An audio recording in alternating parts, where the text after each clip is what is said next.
25 hertz. 25 hertz.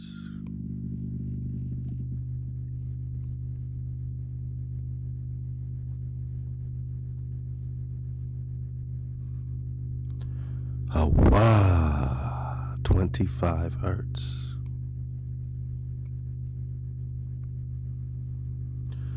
They say this is the frequency that was playing after Comet Atlas, 3-Eye Atlas, did its closest pass by to the Earth plane on December 19th. They say the Earth went from the frequency 7.83 Schumann resonance, so-called, and went into a 25 hertz steady vibration for 3 minutes flat. Now, can you deal with that?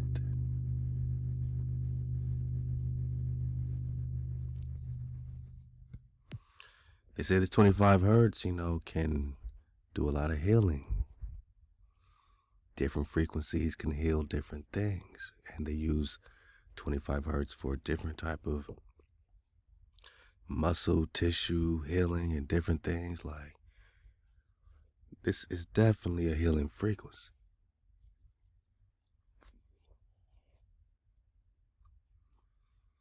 So what was happening in the 3 minutes that they're not reporting on, that they're not talking about? This is the minority report. No one's talking about it. They said a comet passed by. That's it, boss. Nothing to see here, boss. But in actuality and in reality, the Earth plane did not fluctuate frequencies. Did something that they would call an anomaly. It stayed steady at 25 hertz for 3 minutes. Now we gotta start researching, what does 25 hertz do? 2 plus 5 is definitely 7. 7 days of the week. Well, we say strong, right? They say weak, we say strong. 7th letter is Zion. What does this frequency have to do with the 7th letter Zion? Zion in the Hebrew means nourishment. In the Hebrew, Zan is food, Managa. We can eat now in peace because we can now have a cutoff day. Zan is also a mattox or a axe or a cutting tool to slice the hijack clean in half to clear the way for us to have peace. Shalawam is our peace because their peace ain't our peace. The Earth went into 25 hertz for 3 minutes. 2 plus 5 is 7. 7 is Zion. 7 is the Zan. We got food, we got nourishment, we got a cut-offness. They say this frequency doesn't even really play with, these other frequencies and octaves. It's kind of like a set-apart frequency. It's almost impossible for the Earth just to go into that frequency like that on its own, they say. Well, what else do they say about 25 hertz? Then we're going to, get some more Comet Atlas updates, man. And, what happened? Like, we all waiting to see what's happening. We know 2026, man, Great Jubilee. We know this dragon is a signal, but is it more than that? Has the dragon put its own signals on the Earth plane? 2 plus 5 is 7. 7 cities of gold. 7 heavens, 7, all this 7 talk. 7 days of creation. Schumann resonance is 7.83, they say. 7 plus 8 plus 3 is, I'll wait. 18, boss. 1 plus 8 is, I'll wait. 9, boss. So the Schumann resonance is 9. do we see clearly? Are we seeing the 9 code? So this frequency. My little miracle. Come on, hijack. I'm sorry, y'all. I'm sorry. They set me up with this one. Let me mute it. Woo! You want a miracle? You want a miracle, man?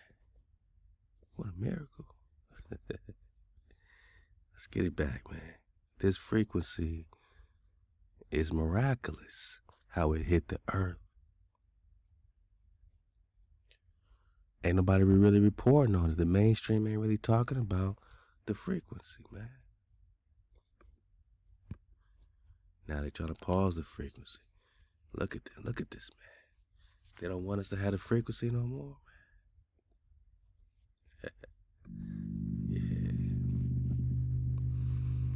Yeah. Now they'll say it's like a cat purring. They compare the 25 hertz frequency to the purr of a kitten, to the purr of a kitty cat.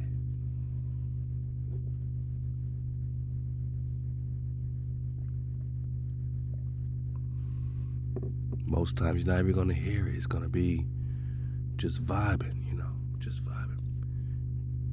Some vibrations just be vibing. You don't even hear them, you know what I mean? But they are vibing inside of you.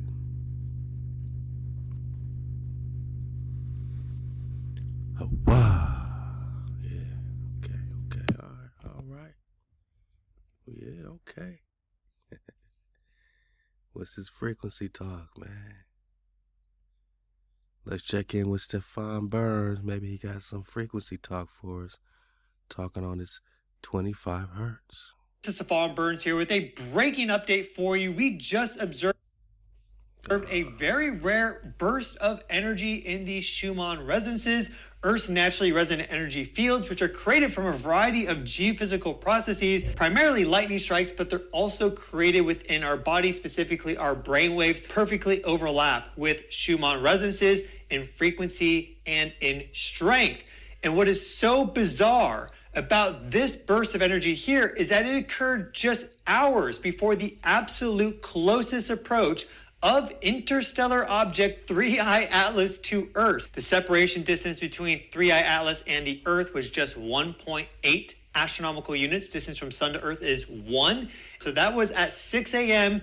Universal Time, December 19th. It just occurred less than 24 hours ago as I'm recording this video, and this occurred at 2:40 a.m. Universal Time. So 3 hours and 20. They don't have much to report other than it happened. They could show their little systems and technologies, but at least this guy kind of keeps an eye on the comet every single day, you know, so-called comet. We know it's a dragon. We know it is a ethereal, you know, messenger. You know what I'm saying? These are all, you know, messengers for us to, you know, look at the sky, you know what I'm saying? Read the stars. Like, all this is signs, man. These are signs in the heavens. You know, we're supposed to have some non-hijackable signs in the sky, right? That they cannot hijack. So when you see them start freaking out, one, you say, okay, what are they distracting me from? All right, we got some files that are being released, you know, that, you know, Trump was trying to not release, and now they're released, right? We got things happening. We got a lot of distractions. Jake Paul and such, a bunch of distractions on the same day, December 19th, when the Dracan gets very close. And what happens? There is a shift in the frequency for 3 whole minutes that the mainstream is not reporting on at 25 hertz healing vibration. 20 minutes before that exact closest approach. So it's right there, folks. Boom, we get this 25 hertz signal to pop off. You'll notice that it's not a bleed of frequencies. It's not broadband signal. It's a very precise signal going from about 24 to 26 hertz. And that's also very important as it relates to some of the observational data that we have regarding Schumann resonances, because we often see these pre-earthquake signals in the Schumann resonances from 24 to 26 hertz. Very specifically, what happens is that sometimes before high magnitude earthquakes, we observe these anomalous bursts of activity. It can be hours before, it can be days before, sometimes a little bit more than like a week, but typically it's like less. So the solar activity connects with the thermic, whatever, earthquake, seismographs. Like the solar activity connects with the earthquakes, the volcanic activity, but all this is frequency. All this is electromagnetic energy that's connected to our so-called junk DNA. And junk just means cables, and we about to get some ether talk so we can start talking cables and junk and what the 25 hertz might be resonating with. Matter of fact, man, I got no plan. I'm just surfing the wave, man. Love to Remedy H. Let's talk ether right now. We'll go back to the 25 hertz. You know what I mean? And then we'll get into some 1 Kings chapter 8. So get that ready. Hey, this is drop in full form, man. Let's get it. We'll be talking about ether. Let's dive in. And disclaimer. Love to the bro, Remedy H.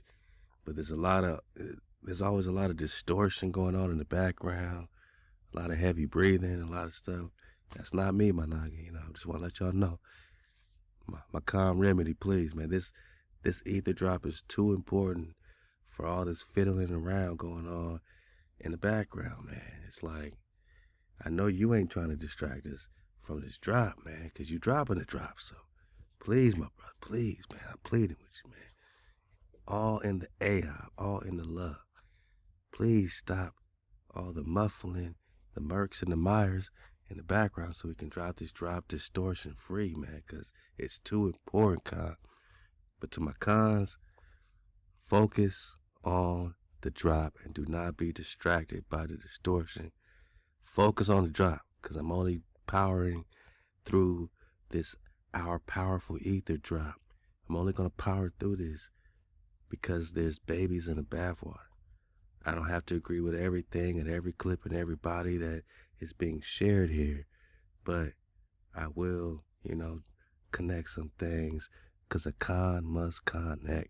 We're talking conductivity, copper color cons with the copper conductivity. Let go, let's talk ether. My jigger, take the wheel. Now, understand something. We are the ether utopians. It's a phonetic term to display the name Ethiopians. Now, understand, Ethiopia is a Greek name that our oppressors gave our sisters and brothers. Ethiopia's real name was Axum. Understand, if you... And shout out to bro Natural by Law with the Ethiopian drop, man. Because he's talking ether utopian, and all I can think about is Ethiopians. Go dig on the con. Natural by Law. Let's get it. You are a carbonated being. You are also known as an Ethiopian or ether utopian.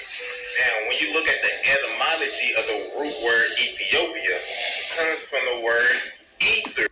My naga breathing hella heavy. Remedy breathing hella heavy. We gonna get through this as a tribe. But damn, kind of like back up off the mizai. Do the mute drop, man. Like, mute the vocals, because you ain't gonna say nothing really anyway right now. Like, mute the vocals. All right, let's get it, man. Let's get through the heavy breathing. This drop's too heavy for the heavy breathing, man. Which is Athiopian in Greek. And this means burnt face or reddish brown color. Now, this is the true definition of ether. So pay close attention. Ether is the burning of gases that perpetuates life through all levels of existence, like the oxygen in the lungs. Now, 9 ether is the combination of all existing gases. 9 is the highest number in mathematics. This is a fact, because after 9 is just 10, and 10 is 1 plus 0 is 1. Now you back to 1. 9 is the mathematics. 9 ether is the science. The Khan's going to break it down. And since 9 is the collection of all numbers, 9 ether is the collection of all the ether, man. And 9 is the spiral or portal or vortex. Just like the avatar, go get the avatar reactions I'm dropping and just saw the avatar flow. But like I'm telling my droplets, like your hair is so important, but yet they'll in society make your hair seem like it's just some savage hairstyle, like it's just dirty locks and yada. You know, oh, get a nice clean cut. You should get a nice clean cut. You know, all this clean business, but without your antennas, you don't got no clean connection. Like, you know what I mean? It's hypocrisy. It's really like they're terrified of us in full form. You know what I mean? We rocking our locks free form and they don't know what to do with that. But on a high fashion level, it's popping. The locks are always popping. The locks have always been popping. 9 ether. Now understand the highest number in mathematics, coupled with all existing gases in the universe, gives us 9 knowledge, 9 understandings, 9 wisdom, which leads to 9 mind. My naga popping off. Shout out to my naga. I don't know your name, but this bro popping off, man. Like, that's what I'm talking about. They want to tell us about YNs and this and YNs. There's young nagas, there's young nagas there. Look, man, the Ruach is in the young Khans, man. The YKs, man. The young Khans, man. And yeah, all numbers add up to 9. If you add up 1 plus 2 is 3, right? Plus 3, right? 1 plus 2 plus 3 plus 4 plus 5 plus 6 plus 7. If you add all that up to, you know, all the way to 9, you're going to get 45. 4 plus 5 is 9. Right in your face, boss. So all numbers add up to 9. 9 is everything, and 9 is nothing. Which is the true liberation for those that are mentally dead, man. 9 is the mathematics, and 9 ether is the science. Mathematics come from the Greek word mathema, meaning knowledge or learning, which translate as science. So we see that 9 knowledge is the highest degree of science, and mathematics strictly possessed by those with 9 ether genes. Before we was called Ethiopians, we was called Nubians by the ancients. Ethiopia and Nubians both means ether. So the burning energy that the sun produces is called promenisis and sunshine. So sunshine and promenisis is ether. When you step outside and you see the sun shining, that's ether. When you look up at the sun and you see these solar flares going in and out the sun, making that little loop and stuff at the top right there that I'm showing, that is called promenisis. Our origin is the sun. The sun is 9. 9 ether sun produces the ether utopian race. Our skin is dark because of melanin, which is complex chemical carbon rooted in certain cells in our skin. Like the sun, we have in our reproductive system something called the sun heat genes. The sun heat genes become a part of the blood, and they emanate outwards towards the skin. Our sun heat genes give off a burning energy that changes the skin to the darkest color. Is he a YN or is he a YK? A young Khan. Khan means priest, and my bro is kicking knowledge, and knowledge, my naga, is power, and power is wisdom. Proverbs chapter 8, mama says, power is mine. I am knowledge. I am understanding. Man, Ama is flowing. That our species can attain. The more sun heat gene a person have, the darker they'll be. Therefore, being darker is being superior in color, because the suns of the multiverse are jet black, and they are superior to all universal bodies. And like I said, the sun gives off ether in a form which is called promenisis, which is a large, bright feature extending outwards from the sun's surface. So prominences are anchored to the sun's surface in the photosphere, and it extends outwards into the sun's corona. So again, in other words, prominences is an extension of the sun.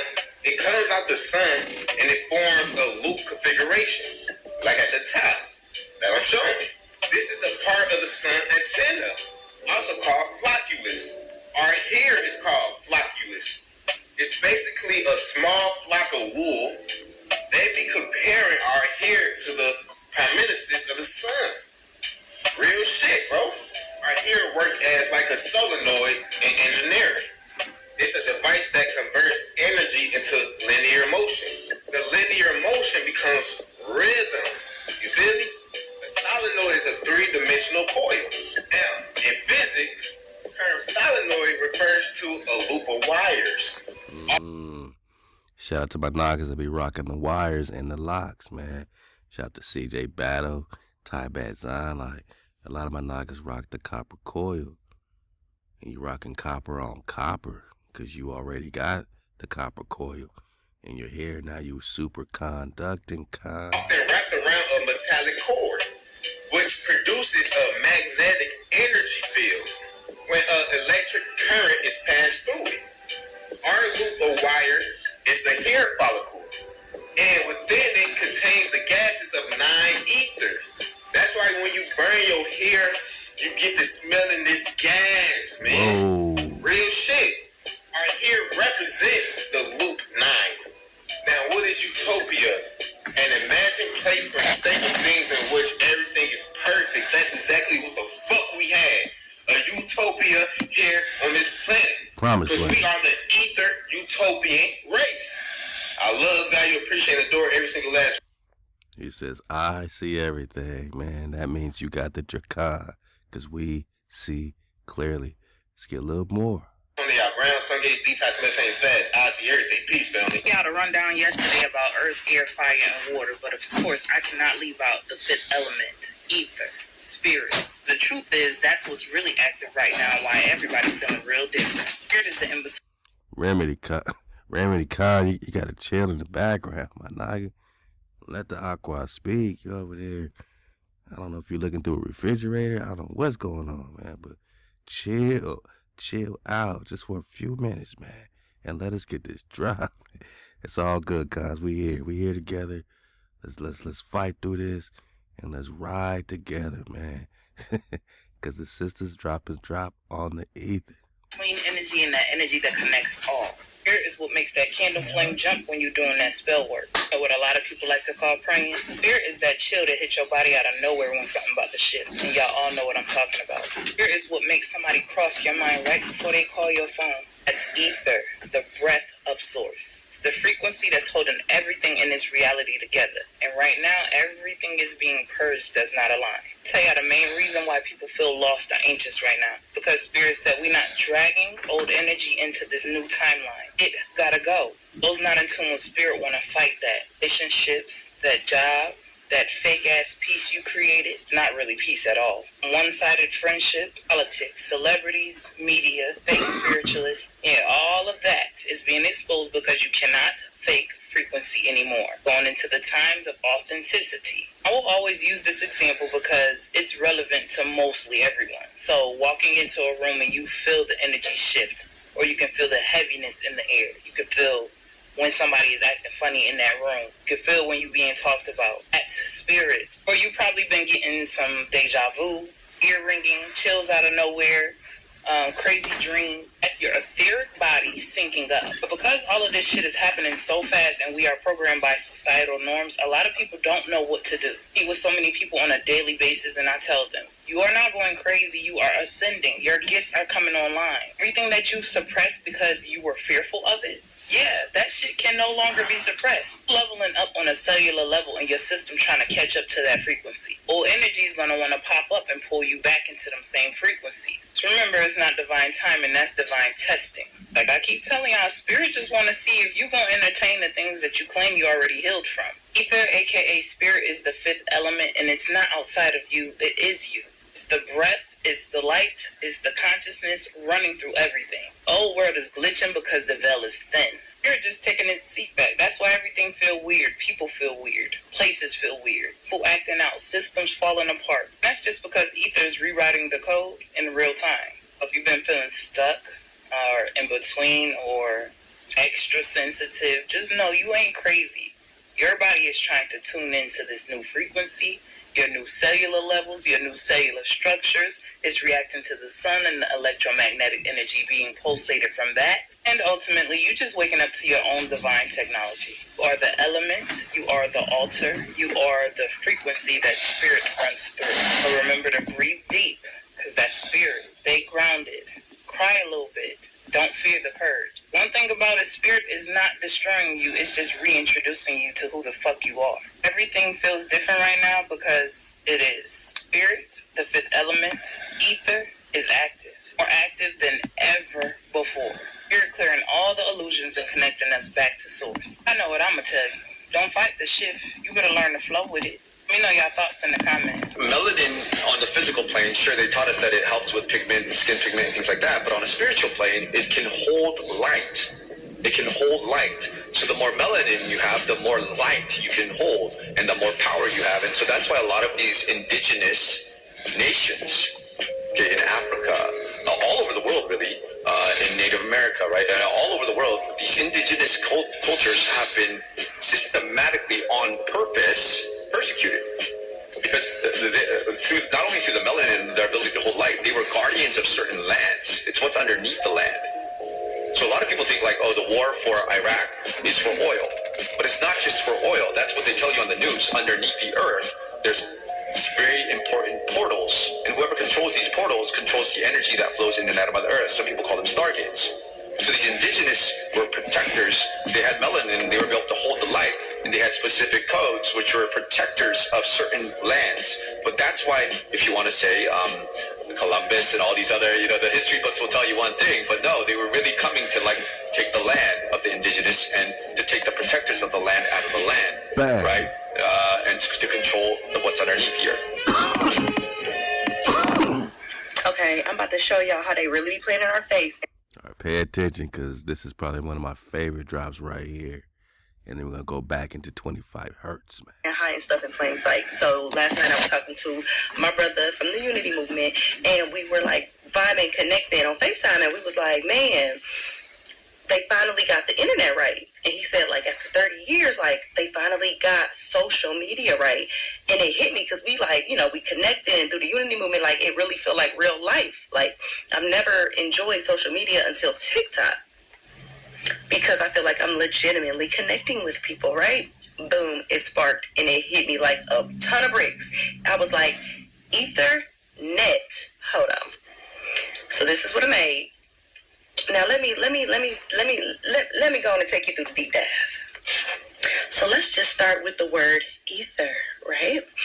Ether is the fifth element. So once upon a time, there was 5 elements, and they were earth, water, air, fire, and ether.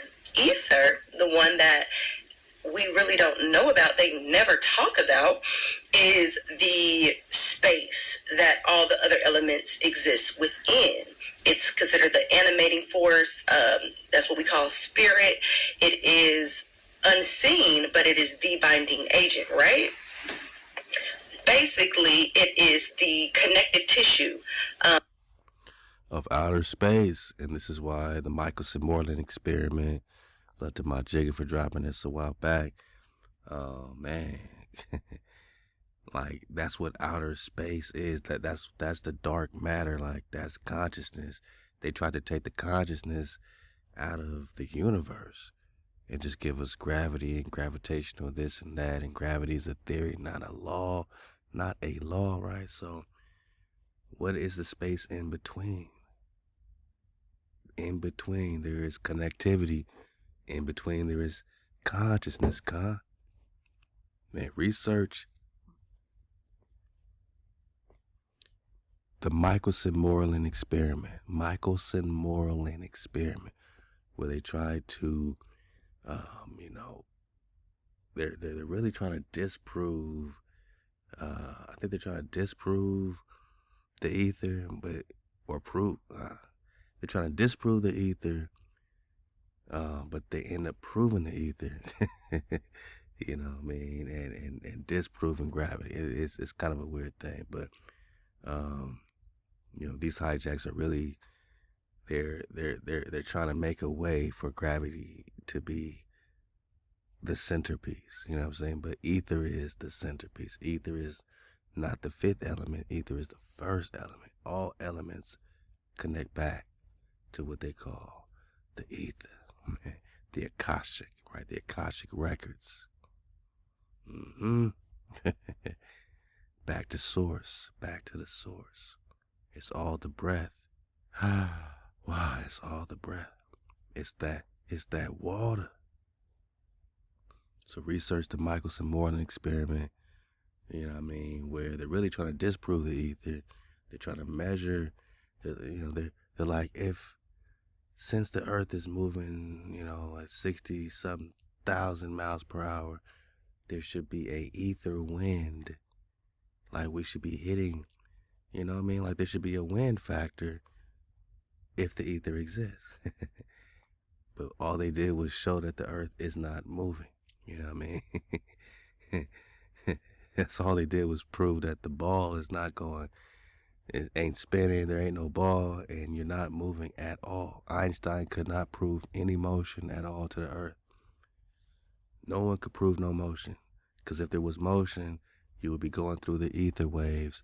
But since you're not going through the ether waves and they measured no ether, they said, oh, well, there must not be no ether. No, you must not be moving, boss. You're looking for the earth to be making waves through the ether. The earth is firm, fixed, and immovable. Like it says in Chronicles, like it says repeatedly all throughout our Tanakh, we are firm, fixed, and immovable. You're not going to measure no ether waves in no experiment. All you're going to prove is that the earth is not moving. And then to, you know, they got to disprove or they got to abolish the ether just to give you this fake model of movement of the earth spinning at 1,000 miles per hour and moving at 67,000 miles per hour. Because it should be going through something. But since they can't prove no motion, no interference pattern, nothing, they can't measure the ether through movement. Instead of saying the earth ain't moving, they abolish the ether and give us gravity. And gravity is the god of science. Gravity is their god. Because you got to believe in gravity because it is a theory and not a law, boss. Of the spirit. So memory, communication, intuition, right? Mind you, they removed this from, very quietly removed this from history and dropped it down to the 4 elements. All right, so let's pull the full word together. We got ether. We know what ether is, the 5th element, the channel, the memory keeper. And then the word net. What is a net? What does it do? It is mesh, and it captures stuff. You catch stuff in it, right?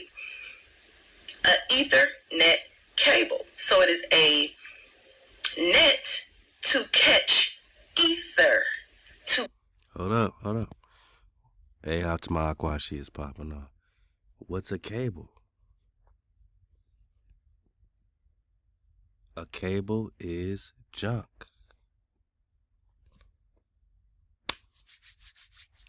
What's junk? Junk is a cable. What's a cable? A cable is junk. About 98% of our DNA was once called junk. Now we got junk DNA, they say. 98, some say 99% of our DNA is junk because it doesn't code for proteins, or because we're just talking old cables or ancestral cables. Can we talk Avatar now? I told my sons they're making billion-dollar movies about your locks, about how your locks connect with the Mother Earth and the connection with the Mother Tree, the antennas, they're showing the importance of your locks, of your antennas.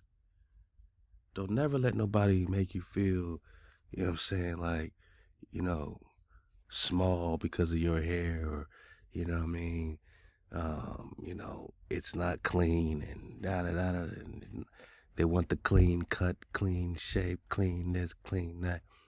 No, we clean our locks. We have a clean connection.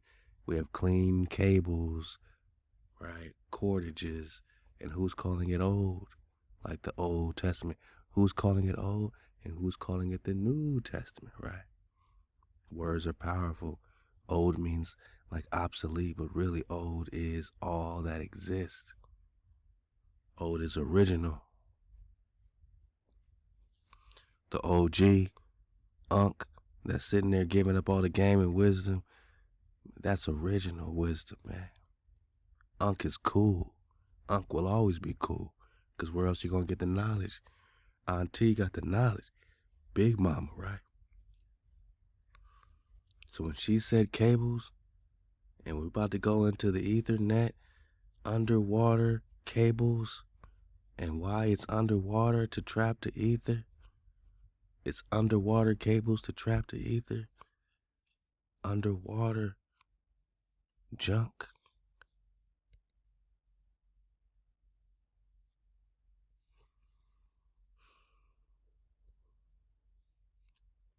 Cables is junk. Junk is your DNA.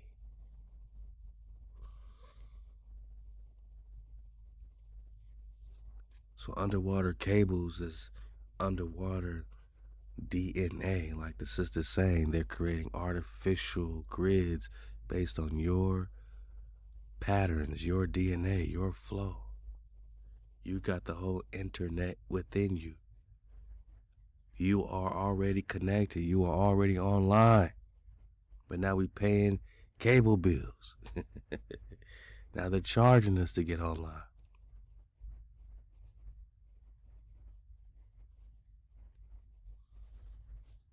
These cables they call junk, they're only calling it junk because in alchemy,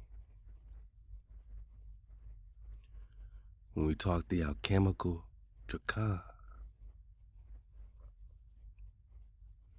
not the serpent, impersonal nature, unconscious, that kills everything, but the dragon, which can't be the serpent. If there's a serpent, that serpent is not the dragon. So when they say serpent, we're talking two different things when we say dragon. They try to put the term serpent as a curse on the dragon, but the serpent is what they're calling junk because it is mysterious and unknown. Yet it is the vessel that contains the ruach. It is the vessel in which the spirit is contained. That they want to extract the living spirit from it. And in Avatar to hijack, you know, after seeing Spider cross over fully to being natural and getting a soul, they want to research and development him all the way, chop him up and get that living spirit so they can extract it and then blend in and hijack us even further in avatars or bodies that can adapt to our environment. And if they can't adapt to our environment, they're going to try to make us adapt or die to their environment by spraying their trails of chemicals, Cadmus, Dragon Slayer, coming together of opposites to slay the alchemical dragon.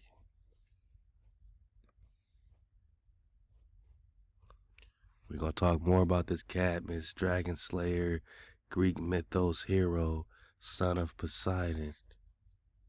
The real Cadmus that reduced the sulfide, because the sulfur must be removed to stop the process represented by the dragon, to slay the dragon. They gotta bring our opposites, Bloods, Crips, GD, BD. We gotta stop killing each other because we are acting out a ritual of the coming together of opposites in real time, man. We are slaying ourselves. We are the Ouroboros. Snake eating its own tail is the dragon that's eating its own tail. By banging our B's and C's and killing each other and whatever, you know what I'm saying? Cliques and crews and killing each other, man. We are the dragon that eats its own tail. But we're supposed to be the guardians. Instead, we are the mercurial tail eater, because they have created the opposites to slay the alchemical dragon, which is mysterious. They have created the conscientio, the coming together of opposites to slay the dragon.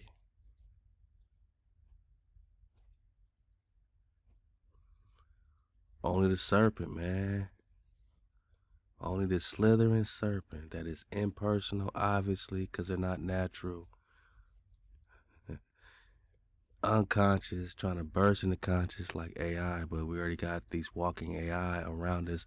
Artificial intelligence is already been walking around, controlling everything for a time.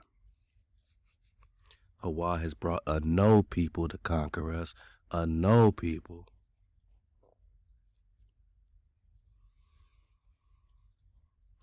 And whenever this conscientio coming together of opposites occurs, the serpent is frequently part of this symbolism. The serpent is all about the conscientio, the opposites, right? The serpent is all about conscientio. The serpent is all about conscientio.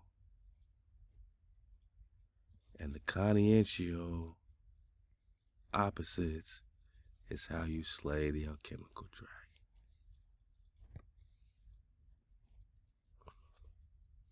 So they call your mystery,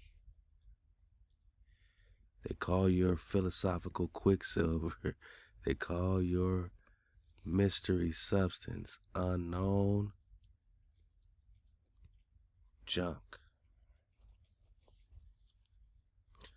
But junk just means cables and cordages used for making points where X marks the spot.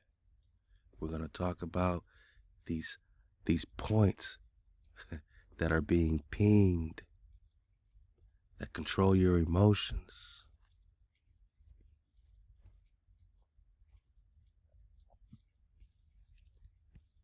They can't decode it.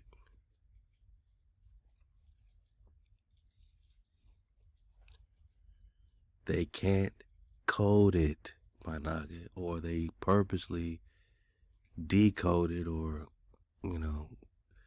unplug it, right? They only let us rock with 1 to 2% of the junk.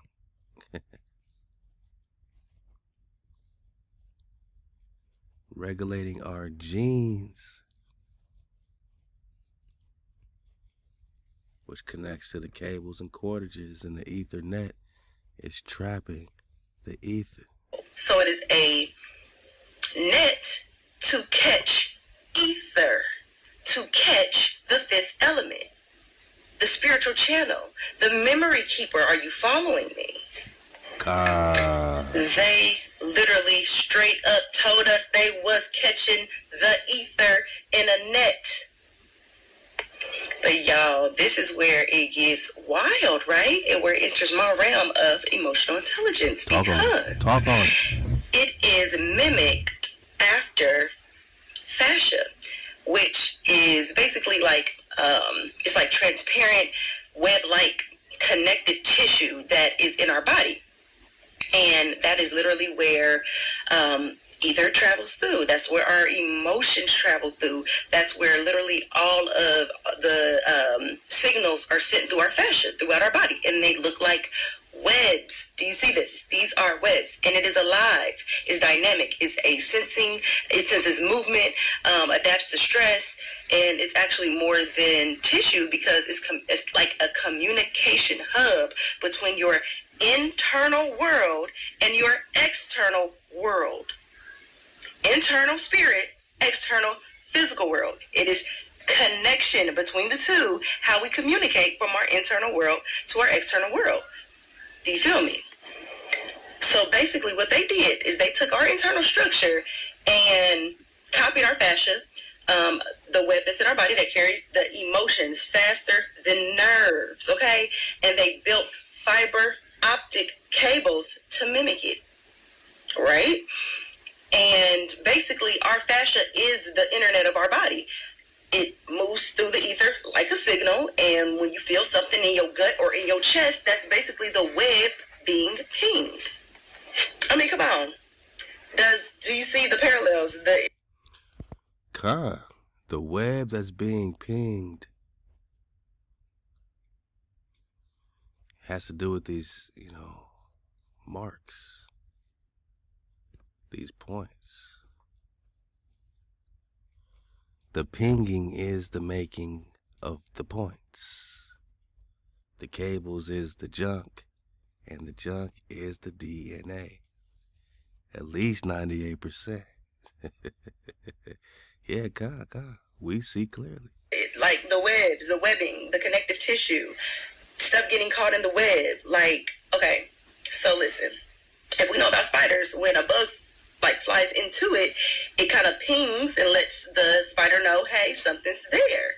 That is that gut feeling that you feel, that when that intuition hit, and that's that communication that's about to come through, which are your emotions, giving you messages about the spiritual world that is now needing to be known in your external world. So y'all, they literally created the internet based like how we connect through ether. They use a cable, and they figured out a way to pull the ether from our space, our field, through these fiber optic cables that mimic the fibers in our connective tissue and animate from the ether the way that we're supposed to do naturally as humans, because we pull from the ethers and we're transmitters of ether, right? Are you catching? Does it make sense? Because I could definitely break it down some more. I'm just trying to keep it short. Talk on it, man.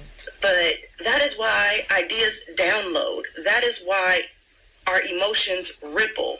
That is why we are the transmitter and not just the receiver, right? Y'all, they literally been playing in our face, have us going to Walmart getting AOL discs to put in the computer to get on the internet. God. The internet. God. The interfascia in our bodies. The web of connectivity of information. The internet. To get on the World Wide Web. Through an Ethernet cable.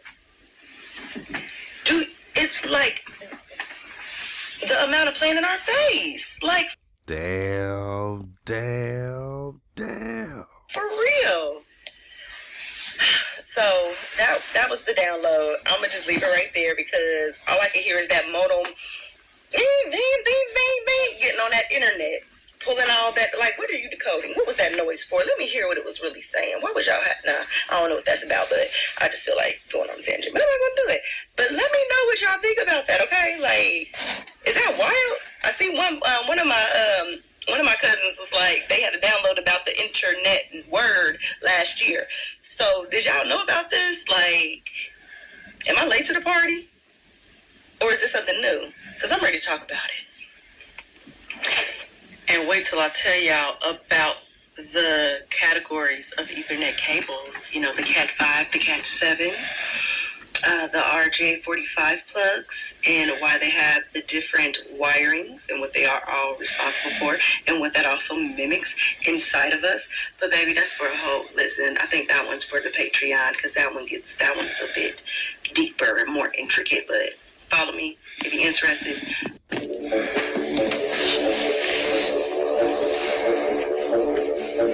I'm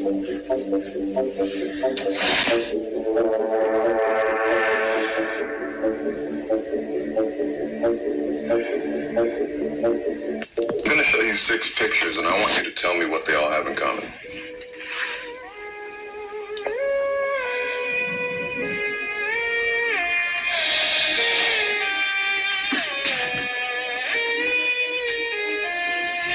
Chances are you guessed correctly, it is ether. Tesla says that it's the medium through which all things happen, and that it contains limitless energy. And the effects of ether are going to blow your mind.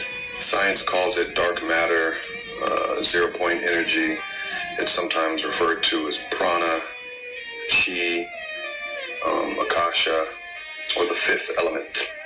But when you dive into it, you understand that it's the first element. It comes before all elements. It's that which all elements emerge from. This is both physically and esoterically. Now, a lot of times people focus on the energetic properties of it and also the health properties of it. But there's a completely different side of it, which is the metaphysical, the spiritual side of it, which is where all the cool stuff happens. So the best way that ether can be described is it's both the medium and the substance. It contains all things happen in it, and everything is made up of it, just at varying degrees of density.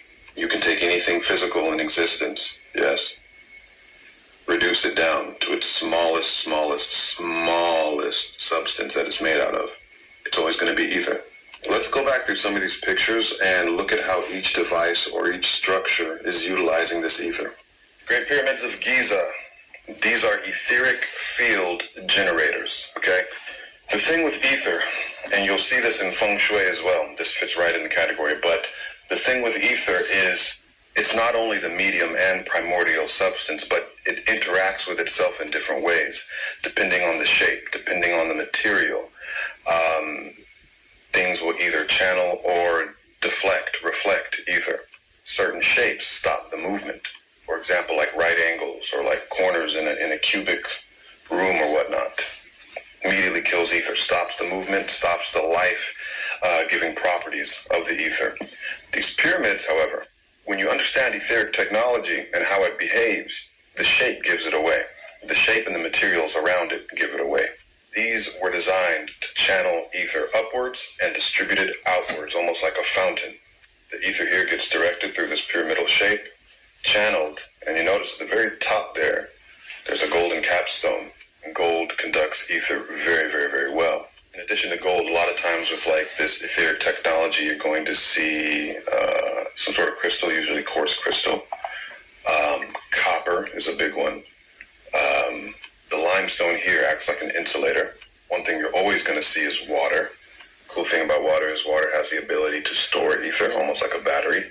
I can only imagine how healthy the people that were living around this area were.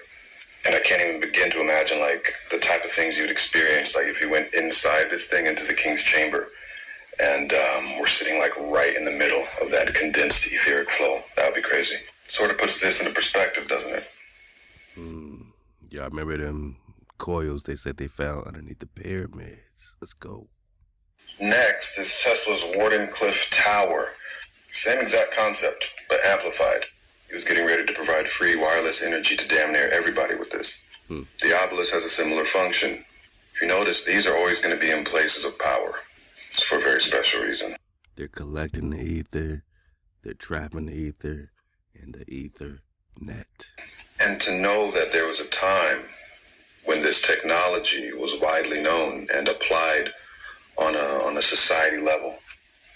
That's why they tore down all the World's Fairs. Look up the World's Fairs, 1800s, during this reset, man. They tore it down, man, tore down. They said they were just temporary buildings. They just tore them down. Never have the hijack built anything like this. They can't even go back to the moon. They said they lost the technology to go back to the moon. I guess they lost the technology to build these so-called Tartarian cities. Ether. Ether knockers, man. Free energies. Collecting the ether, man. You got the whole world web in you already. These domes that are at the top of these buildings that have become oxidized, that are green, they're copper. And they're copper for a reason. Okay, let's talk about this one. This is the Quasi-Rev mirror. People would sit in the middle of this thing and trip balls. They would have extremely mystical experiences. Some would have spontaneous astral projection, out-of-body experiences. But why? What's happening here? All you got to do is understand how metal interacts with ether. What does ether do when it comes in contact with metal? It reflects it. So you have the ether coming in. And this Quasi-Rev mirror is made, like, the proportions usually made to the Fibonacci. I forgot what they do to make this thing. But it's specific. Anyway, the ether comes in, accumulates, spirals around the middle like a vortex where it collects at the center where you're supposed to sit. If you have a high concentration of ether in any place, yes, you are going to have mystical experiences. It's going to be a lot easier to have mystical experiences. You see, sounds like the Northern Lights or Borealis. And they have this type of Aurora Borealis, Northern Lights stuff going on in Avatar 2 that's working against the hijack. It's very interesting. it's like, it creates like a vortex, you know what I mean?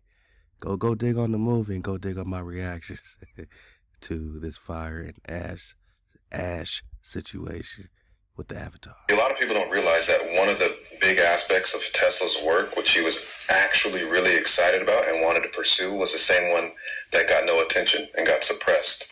He speaks of interdimensional contact during his experiments. This is a direct result from manipulating ether.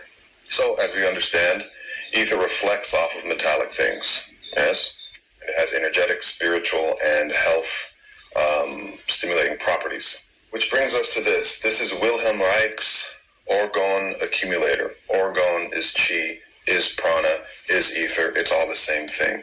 Woo! Shout out to my orgonite cons, man. Shout out to Crystal James, man. CJ Battle. Go hit up Crystal James Jewelry and get your orgonite. And look how he explains it and breaks it down. You know what I'm saying? The orgonite, the orgone is the ether, is the akashic, is the key, is the chi. Let's go. Now, what he did with this was he understood that he could accumulate this stuff. And he would do that by making alternating layers of organic and inorganic material. Organic material attracts ether. Metallic material, as we talked about earlier, reflects ether. And so what this does, through these layers, it goes boom, boom, wait, crap. It goes like, and makes this high-powered etheric concentration right here in the middle that stimulates health. Remember, ether is the source of everything, so once this stuff stops moving freely, it's going to do just like water does when it stagnates, okay? It becomes lifeless. Now let's take a look at what ether actually is, according to the Hermeticists. Several times while describing the elements, I have said that they proceed from the ethereal principle. Accordingly, the ethereal principle is the ultimate, the supreme, the most powerful thing, something unconceivable, the ultimate cause of all things existing and created. To put it in a nutshell, it is the causal sphere. Therefore, Akasha is spaceless and timeless. Okay, I have to break something down real quick. Akasha and ether are the same thing. They're just two different forms of the same thing. Akasha is latent, okay? Ether is active. Anyway, moving on. Therefore, Akasha is spaceless and timeless. It is the non-created, the incomprehensible, the indefinable. The various religions have given it the name of God. It is the fifth power, the original power. Of course, you know, they want to deify everything, but we're just talking the source code, the frequency, the energy, the vibration of our creator, most high over everything. Yeah, man. Go get some more drop. I think he dropped a part 2. Shout out to Remedy H again, man. Wow. We got that ether flow. And when we talking these underwater cords and cables, man.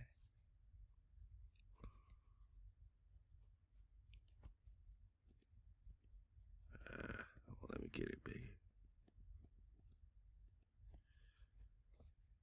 This map right here, it shows the submarine cable map, telegeography.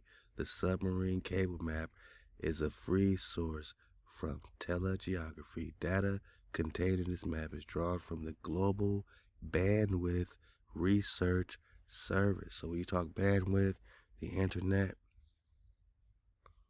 it's all underwater. It has nothing to do with satellites and, oh, I don't get good internet over here. You trying to ping off the sky. There ain't no satellites up there for you to ping on, man. Everything is underwater. They got 550,000 miles of cables or junk. But junk ain't junk. Junk ain't junk. And why are they underwater? Because it traps the ether.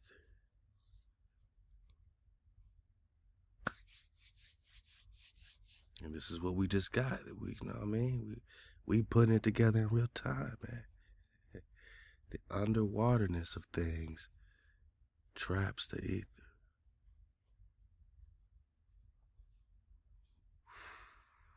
Let me see if I can.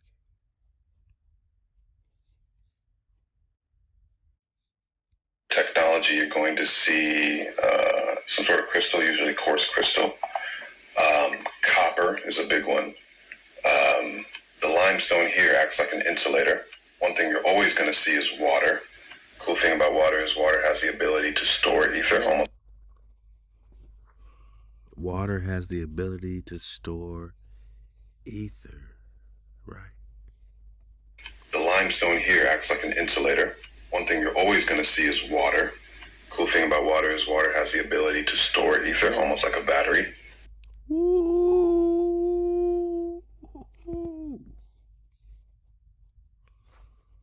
Ooh-wee. Ooh-wee. So these cables and cords underwater have the ability to store or trap. What's the difference, boss, between storing it and trapping the ether in the ether web or the Ethernet or internet, right? The Ethernet cables, and then it's just internet Wi-Fi, but it's all the same connection, spiritually speaking. Water has the ability to store or collect or trap the ether in the Ethernet.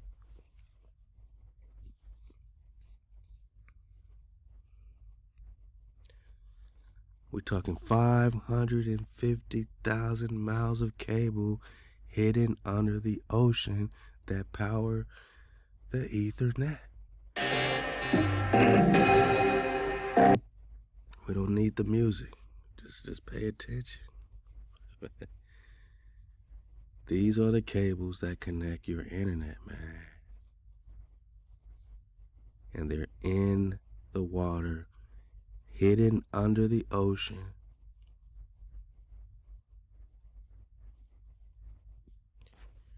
Because water has the ability to store or collect or trap the ether into a web or a net. Now you got the internet. Now you got the Ethernet. This is also a body bag for the illusion. Flat drop 101. Are these cables curving over the ball? When they lay these cables down, are they, calculating the curvature, boss? Or are they just putting it out flat in a long flat plane, right? When they build these long bridges, 1,000 miles long, 5 super long bridges in China and all this, are they calculating the curvature of the earth every mile? Are they dipping 8 inches every mile to stay on their 25,000 mile in diameter. Ball, they say the earth is a ball, 25,000 miles circumference, diameter, yada, yada. Are they curving the planes when they fly around the world? Is the airplane pilot constantly dipping the nose of the plane to stay on the ball? And are they even considering the curvature of the earth when they laid down 550,000 miles of cable hidden under the ocean that power the internet? And is that why they put it underwater? Because water has the ability. In addition to gold, a lot of times with like this etheric technology, you're going to see some sort of crystal, usually quartz crystal. Copper is a big one. The limestone here acts like an insulator. One thing you're always going to see is water. Cool thing about water is water has the ability to store ether, almost like a battery. And what are they charging up? Or what are they trapping? With all these cables and cords that is connected to the junk. But the junk is so important because it is the cables and the cords. And these cables are underwater to trap the ether. So your junk DNA is being pinged, collected, marking and making points like a battery. The ether is crazy, and they're charging us for it, commercializing it. Then they abolish the ether and say it don't exist because they don't see the ether waves being disturbed with all the motion spinning and flying and tumbling around on a wobble of the earth ball. They have to either choose the earth ball or choose the ether.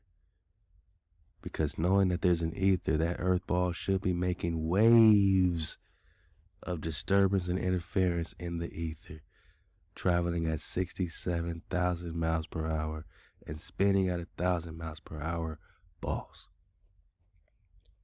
But since there's no measurement or measurable movement or measurable waves in the ether, they choose to negate the ether,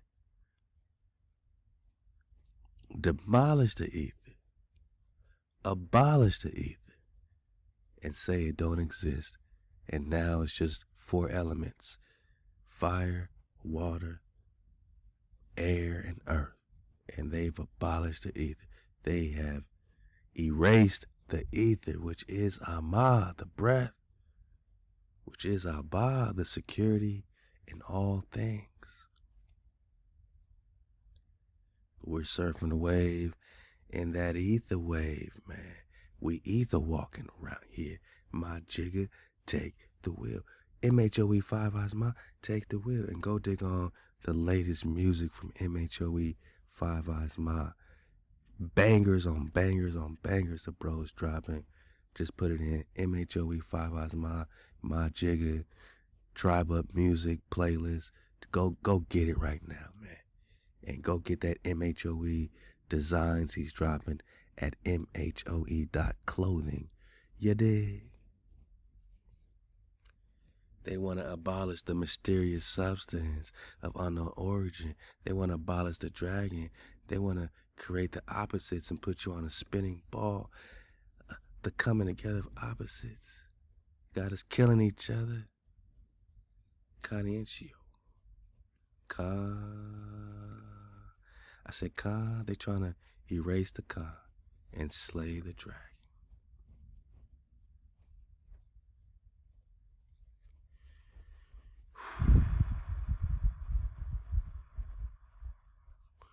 Let's talk 25 hertz. Waiting delayed. Picture that. I got y'all, man. I got y'all. Let me mute it. Let's talk 25 hertz. Love to sleep with Brian COX Cox. All right, sleep with Brian. That's crazy. That's crazy work. Right? Let's go.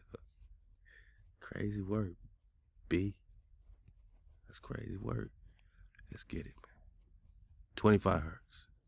When the universe whispers something so strange, so unsettling, that we almost convince ourselves we didn't hear it at all. Before we go on, write your city below so I can see which part of this tiny blue planet and silent cosmos beyond is listening tonight, urged from our planet's electron pure, isolated, singing at exactly 25 hertz, up in the darkness and listen. A signal emerged from our planet's electromagnetic field. Not the chaotic wash of energy we expect from geological activity, not the messy static of thunderstorms or solar interference, not a rumble, not the disorganized noise that characterizes normal planetary electromagnetic behavior, atone pure, isolated, singing at exactly 25 hertz. It held that frequency with the precision of an engineered instrument, unwavering for 3 minutes. Then it vanished as cleanly as it had arrived, leaving no trace except the data streams that captured its impossible existence. No harmonics bleeding into neighboring frequencies. No messy spread of energy that characterizes normal geological noise. No gradual fade in or fade out, just one frequency impossibly narrow, impossibly precise, appearing and disappearing like someone had thrown a switch somewhere deep within the electromagnetic cavity that wraps around our entire world. Let me tell you about this cavity, because understanding it makes what happened yesterday even more extraordinary.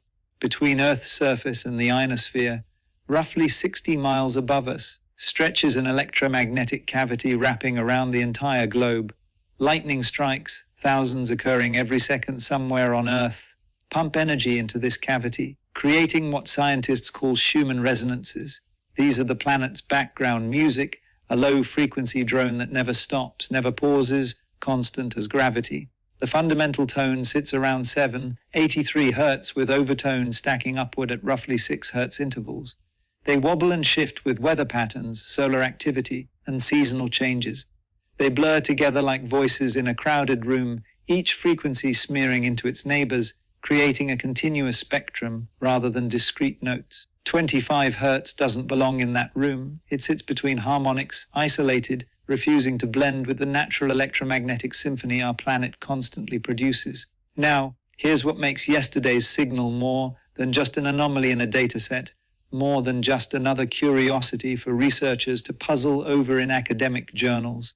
At the exact same time this frequency appeared, give or take 3 hours and 20 minutes, an interstellar object designated 3I Atlas reached its closest approach to Earth. Perigee occurred at 6 a.m. UTC, placing this visitor from beyond our solar system roughly 180 million kilometers from our planet. That's about the distance from Earth to the Sun.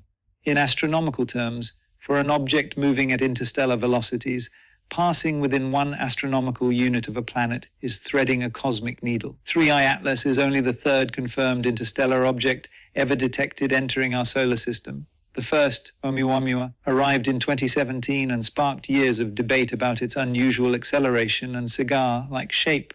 It left us with more questions than answers, accelerating away from our sun in ways that made astrophysicists deeply uncomfortable. The second, Borisov, appeared in 2019 and behaved exactly like a normal comet, comforting astronomers who'd grown uncomfortable with Oumuamua's anomalies.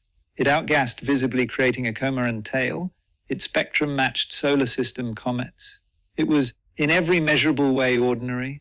But 3I Atlas, this 3rd visitor, this object that passed us yesterday, 3I Atlas followed a hyperbolic orbit that proves beyond any mathematical doubt it wasn't born here. Its orbital eccentricity exceeds 1, meaning it's not gravitationally bound to our sun. It arrived from the direction of the constellation Perseus, moving too fast to ever be captured by our sun's gravity. After yesterday's flyby, it will leave forever, heading back out into the galaxy. It's interesting that they say it came from this constellation Perseus, when Avi Loeb said, when questioned about like where did it come from, he said, hey, it could have came from anywhere in the vastness of space. There's trillions of objects flying around. You know, he gave this whole roundabout answer. But Brian over here says it came directly from the constellation Perseus.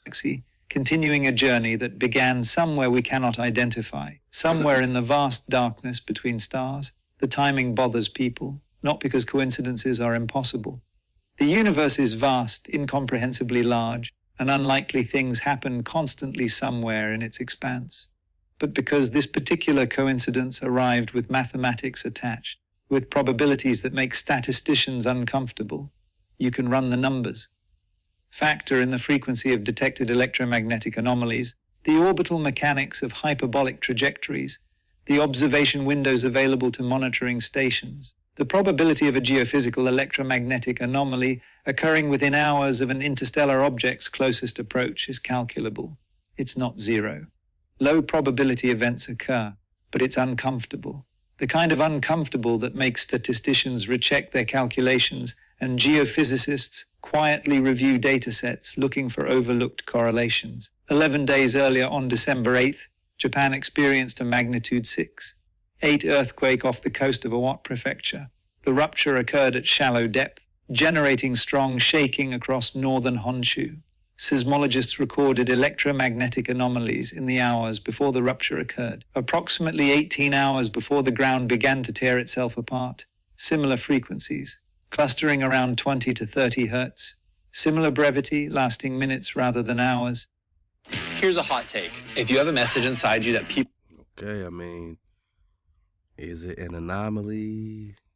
You know what I mean? Is this natural? We're just putting in, the data into the investigation. When this flew by, they got real quiet, but no one's talking about the frequency, this 50 or 25 hertz, healing dew, this healing vibration. We've been talking about this healing dew, 2nd Baruch, chapter 73. That HaWah is going to rain down the healing dew and illnesses will vanish and, all these beautiful things. So, dragons are coming out of their holes to submit to a little child. Just read 2nd Baruch, chapter 73. Dragons come out of their hiding places. Now we talking Avatar. And now we talking Comet, meteors and dragons and presters, right? So the whole heartbeat of Big Mama Earth, went into a 3-minute, 25 hertz vibration. Was it a scream? Was it a Proverbs chapter 8, crying at the entrance of the gates, man? Was it the healing dew? But unmistakably related in character, like hearing the same voice speak two different sentences. The earthquake community has spent decades cautiously, painfully documenting these precursor signals. They exist. They're reproducible across different seismic zones.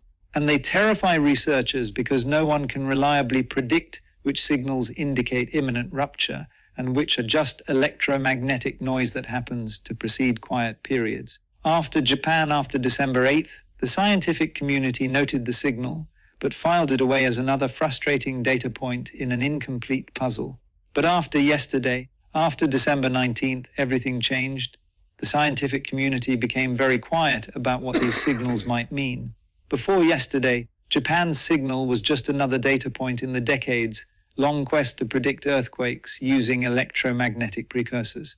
After yesterday, it became part of a pattern. The sequence matters. The timing matters. 11 days, 2 signals.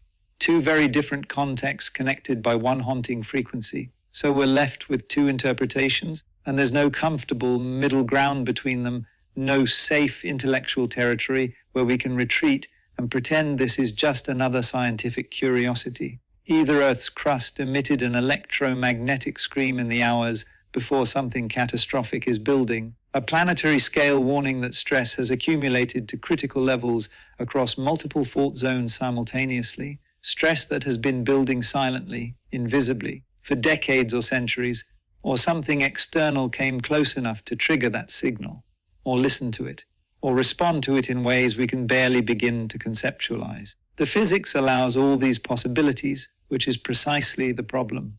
When multiple explanations fit the data equally well, you cannot eliminate any of them through observation alone. You're left standing at a crossroads where every path leads into darkness. If this wasn't random noise, if the signal carries meaning either geological or cosmic, then it was either a countdown ticking toward crustal failure or a knock on the door from something that wanted to know if anyone was home. And we need to figure out which before we find out what happens when the countdown reaches 0 or when the door opens. Let me explain why 25 Hertz is possibly the worst possible number this signal could have chosen, why this specific frequency makes scientists more uncomfortable than almost any other would have.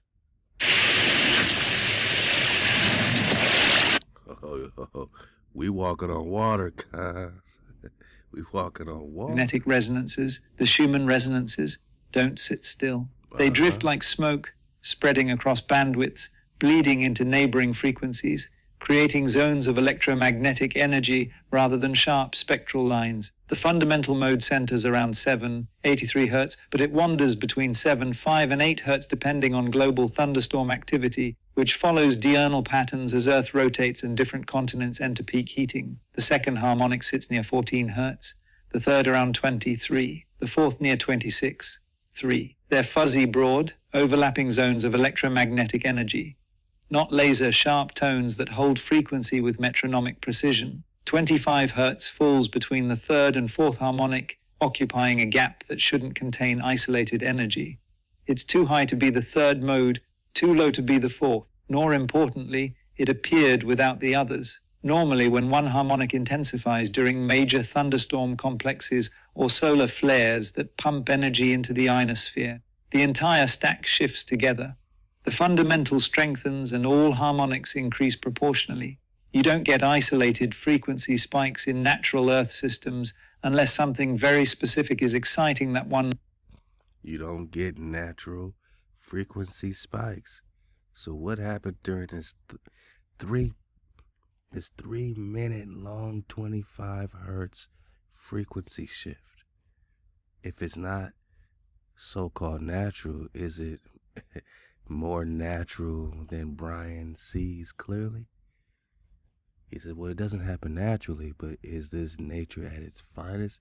Is this the creator, putting that healing that frequency on a car? You can't get more natural than that. But to the soulless, it's not natural. Flares that pump energy into the ionosphere. The entire stack shifts together. The fundamental strengthens and all harmonics increase proportionally. You don't get isolated frequency spikes in natural Earth systems unless something very specific is exciting that one mode while suppressing all others, which requires a resonant cavity with extremely precise geometry and damping characteristics. Lightning generates broadband noise. It's messy, explosive, scattering energy across the spectrum like throwing a handful of sand against a window. Individual strikes pulse across frequencies from 1 Hz to several kilohertz, creating a momentary spike in electromagnetic power that decays rapidly. Thunderstorms create a constant wash of electromagnetic static. Thousands of strikes per minute globally, each contributing a brief burst of energy that overlaps with all the others.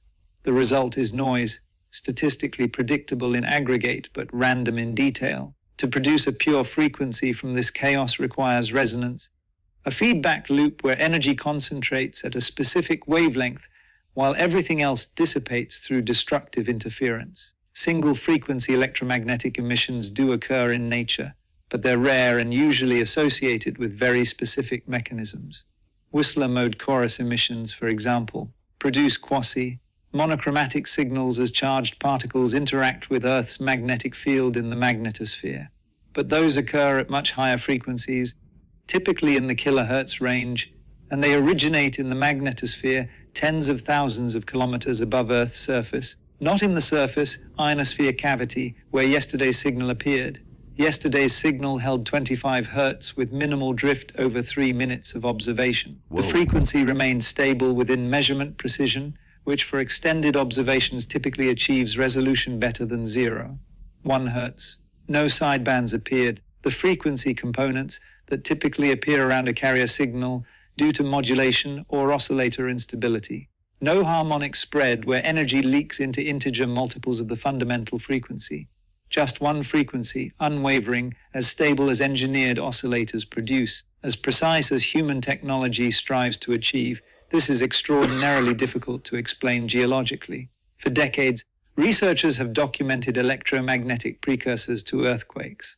The mechanism remains disputed, subject to competing theories and insufficient data for definitive resolution. But the observations are real. As tectonic stress builds in the crust, piezoelectric effects in quartz, bearing rocks generate electric currents. Quartz crystals produce voltage when mechanically stressed, a property we use in everything from watches to sensors. In the crust, as stress accumulates, countless quartz crystals under compression collectively generate measurable electrical potentials. These currents produce electromagnetic radiation, mostly at ultra, low and extremely low frequencies, which can propagate through rock and couple into the atmosphere and ionosphere.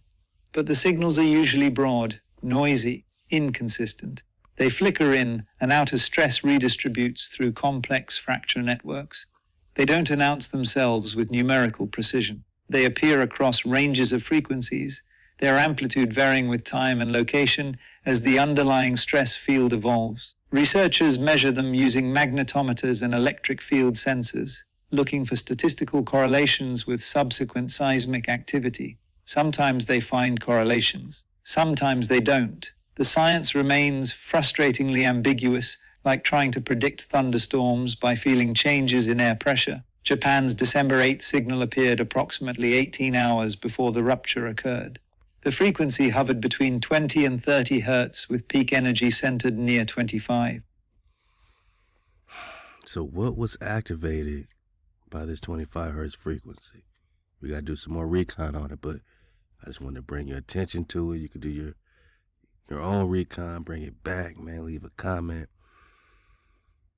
You know, they got volcanoes popping off, earthquakes, yada yada. What dragons were activated? Shalawam, man. I'm gonna get my tea and put the kitties to bed. What dragons were activated, man? You know what I'm saying? What vortexes were open? What portals were open? Like, what happened in these 3 minutes? Like, don't you want to know?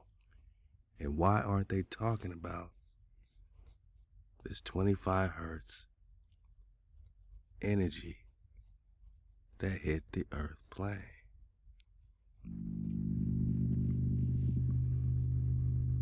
Why are they talking about the 25 hertz?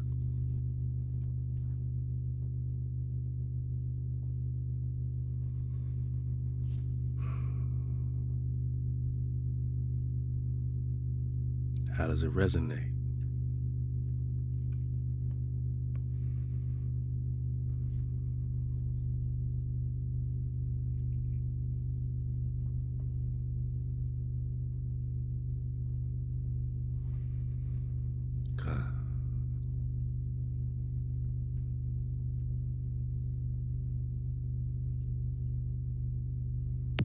They call this the cat purring frequency, the purring cat frequency, because many cats make this vibration.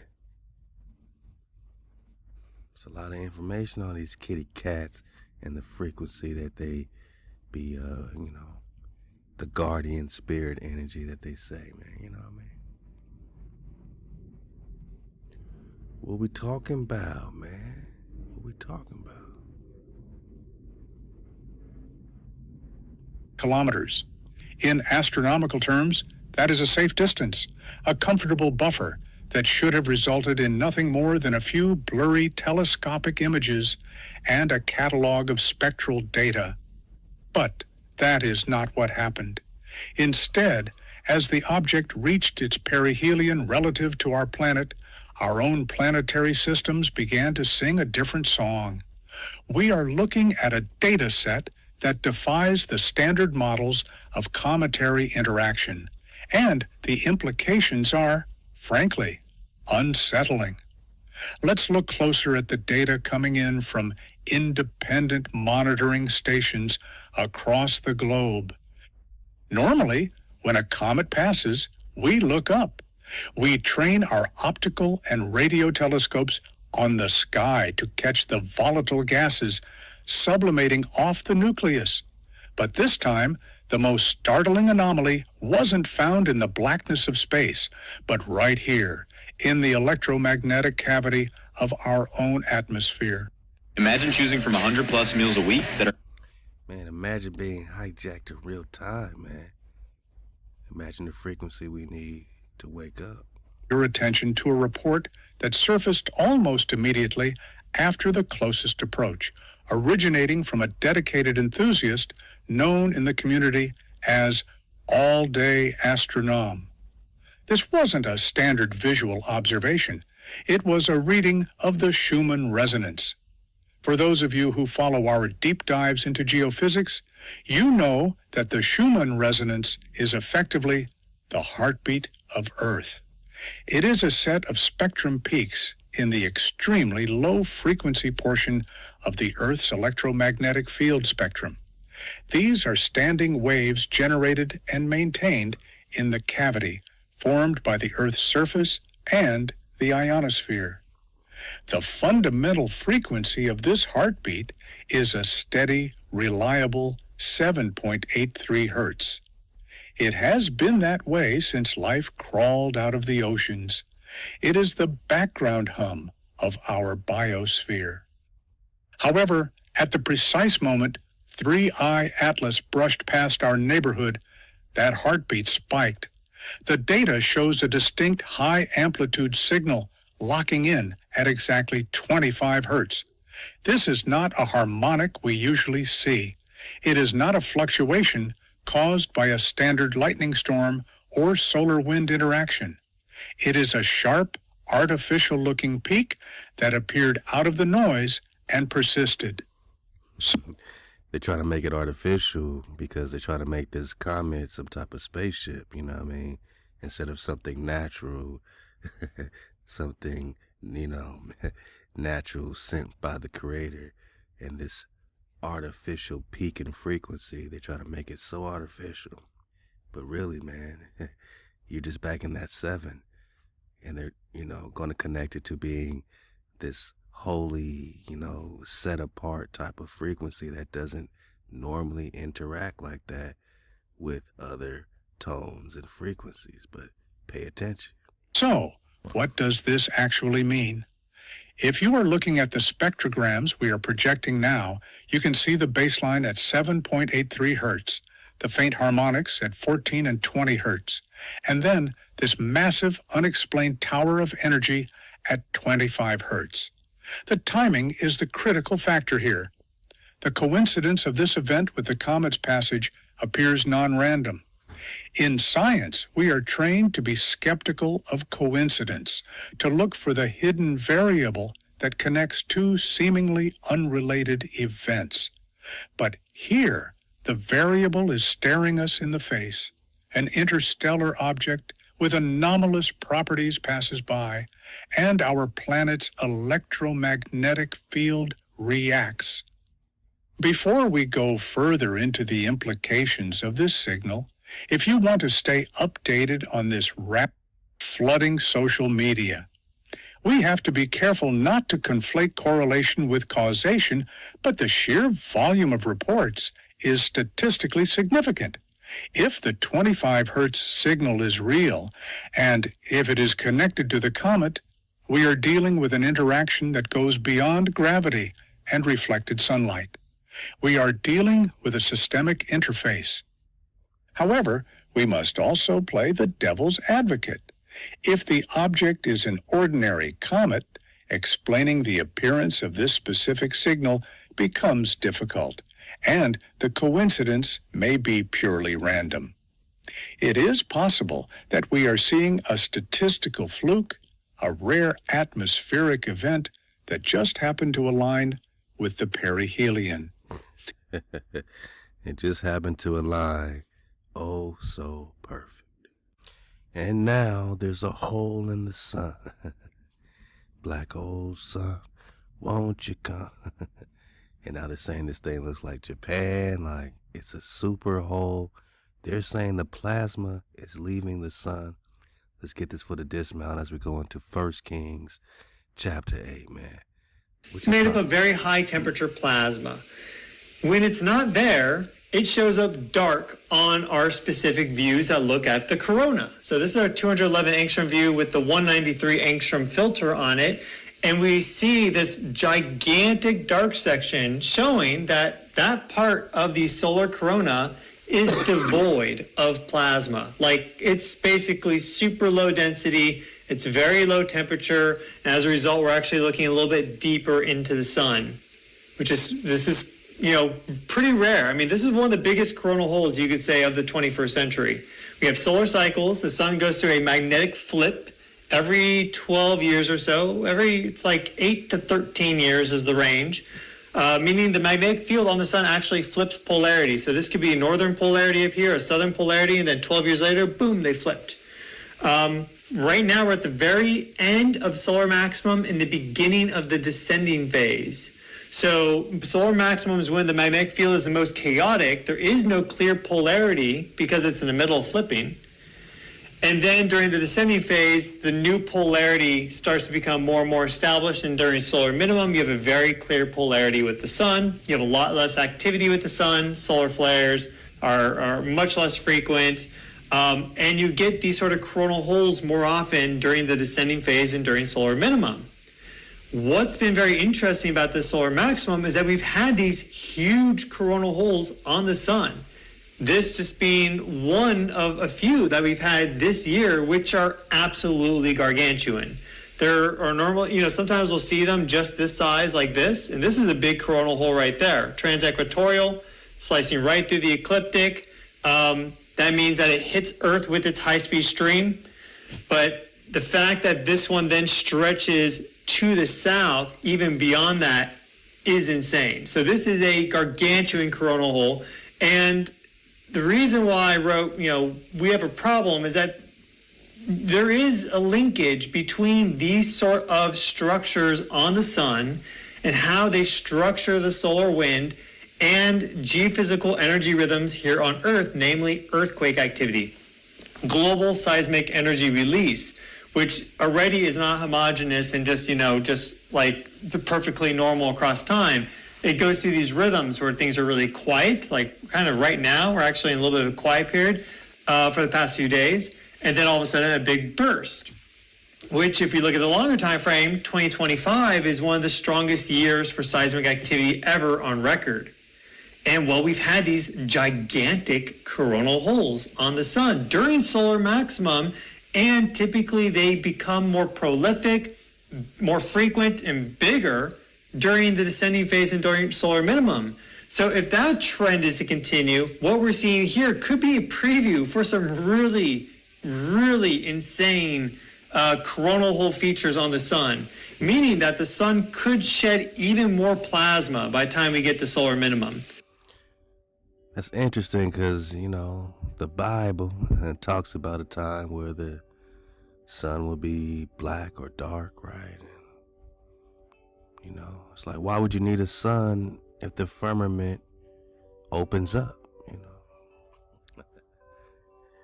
Why would you need a sun anymore if the firmament is no more or is open? You get the greater light. Book of Genesis, the let there be light happened on the first day. The sun was created on the fourth day.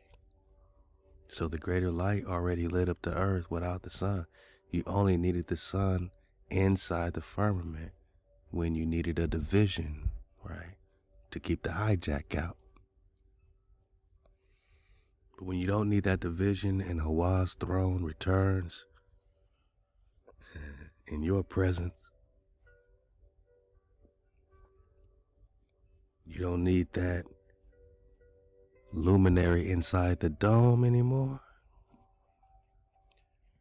It might start losing its plasma. This is also a body bag for the illusion, because if the sun is plasma, then the moon is plasma. We've been talking about the plasma moon, and you cannot land on a plasma moon.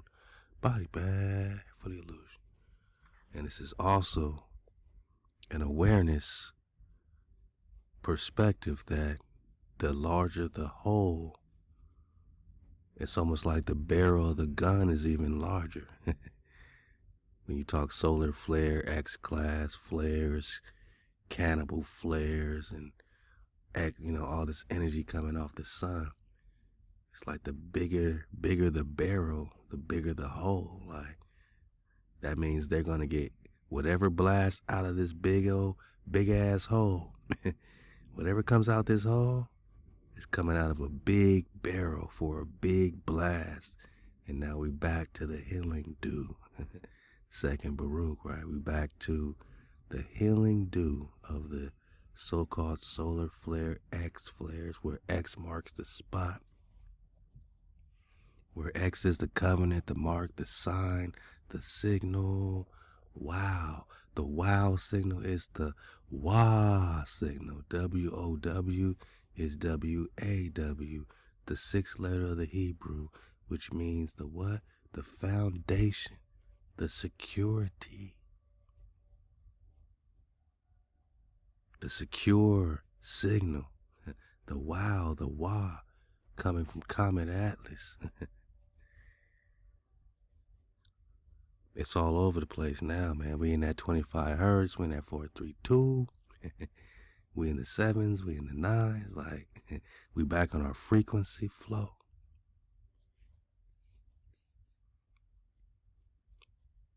First Kings, let's get it, man. 1 Kings, chapter 8, for the dismount. Tanakh only sessions for the dismount. Drop Nation, y'all feeling me? Y'all reeling up with a con. The water for your Ahab, the water for your patience, as we are taking full flight, past cruising altitude in the ether. Con. Halal HaWah, my knock. Let's go.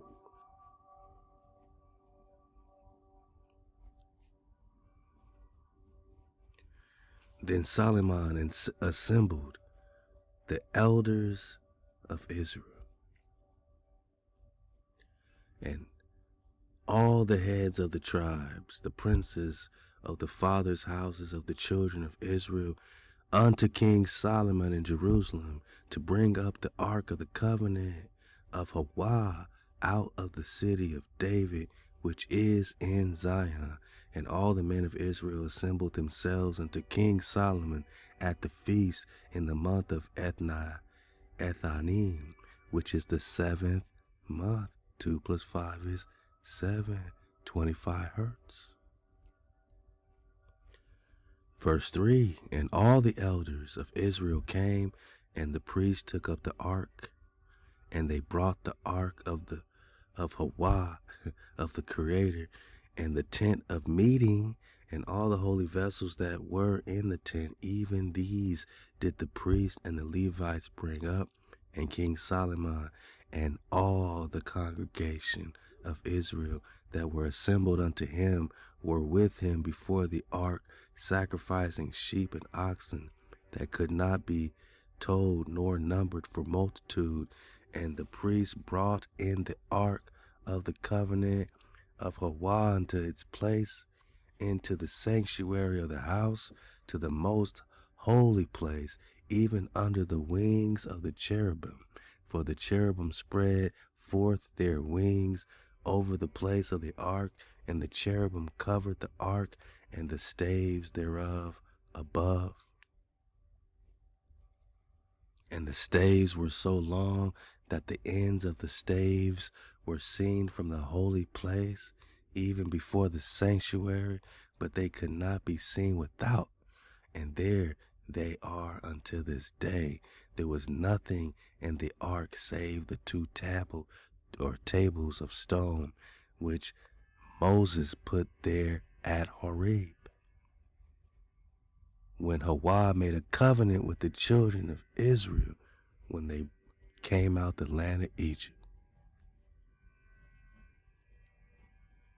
And it came to pass, when the priests were come out of the holy place, that the cloud filled the house of HaWah. What's a cloud? so that the priest could not stand to minister by reason of the cloud. What's a cloud? Look up the definition of a cloud in 1828 Noah Webster Dictionary and get back to me, man. For the glory of HaWah filled the house of HaWah. Then spoke Solomon, HaWah has said that he would dwell in the thick darkness. I have surely built thee a house of habitation, a place for thee to dwell in forever. And the king turned his face about and blessed all the congregation of Israel. And all the congregation of Israel stood, and he said, Baruch, blessed be HaWah, the power of Israel, who spoke with his mouth unto David, my father, and has with his hand fulfilled it, saying, since the day that I brought forth my people Israel out of Egypt, I chose no city out of all the tribes of Israel to build a house. Let's go. That my name might be there, but I chose David to be over my people Israel. Now it was in the heart of David my father to build a house for the name of HaWah, the power of Israel. But HaWah said unto David my father, whereas it was in your heart to build a house for my name, thou didst well that it was in thy heart. Nevertheless, thou shalt not build the house, but thy son that shall come forth out of thy loins, he shall build the house for my name. And HaWah has established his word that he spoke, for I am risen up in the room of David my father, and sit on the throne of Asherah, Israel. As HaWah promised, and have built the house for the name of HaWah, and the Creator, the power of Israel. And there have I set a place for the ark, wherein is the covenant of HaWah, which he made with our fathers when he brought them out of the land of Egypt. And Solomon stood before the altar of HaWah in the presence of all the congregation of Israel, and spread forth his hands toward heaven, and he said, O HaWah, the power of Israel, there is no God like you in heaven above or on earth beneath, who keepeth covenant and mercy with thy servants that walk before thee with all their heart, who has kept with thy servant David my father that which thou did promise him. Yea, thou spokest with thy mouth, and hast fulfilled it with thy hand, and it is this day. Now therefore, O HaWah, the power of Israel, keep with thy servant David my father that which thou hast promised him, saying, there shall not fail thee a man in my sight to sit on the throne of Israel, if only thy children take heed to their way to walk before me as thou hast walked before me.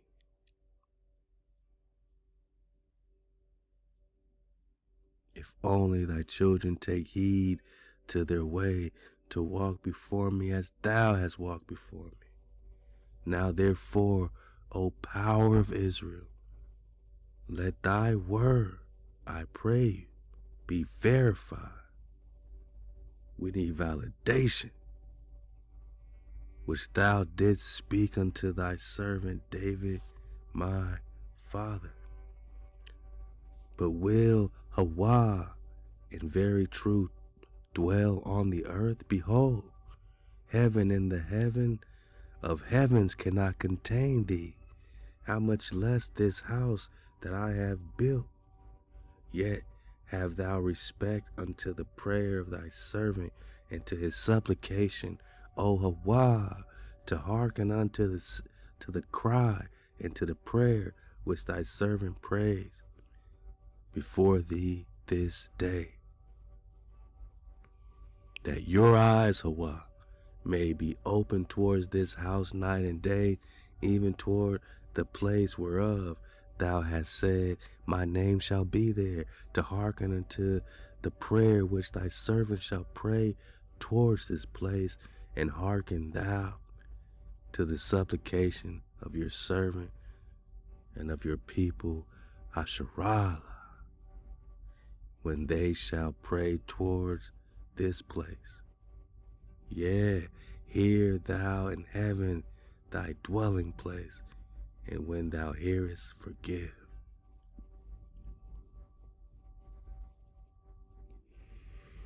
This is Solomon praying, but it sounds like David in Psalms 18.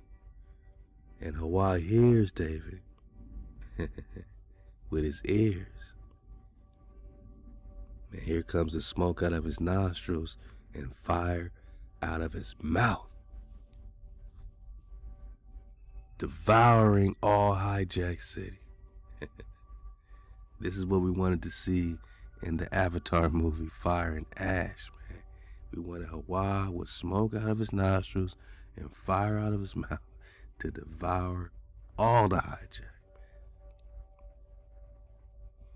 Verse 31, if a man sin against his neighbor, and an oath be exacted of him to cause him to swear, and he come and swear before thine altar in this house, then hear thou in heaven, and do and judge thy servants, condemning the wicked to bring his way upon his own head, and justifying the righteous to give him according to his righteousness, when thy people Israel are smitten down before the enemy.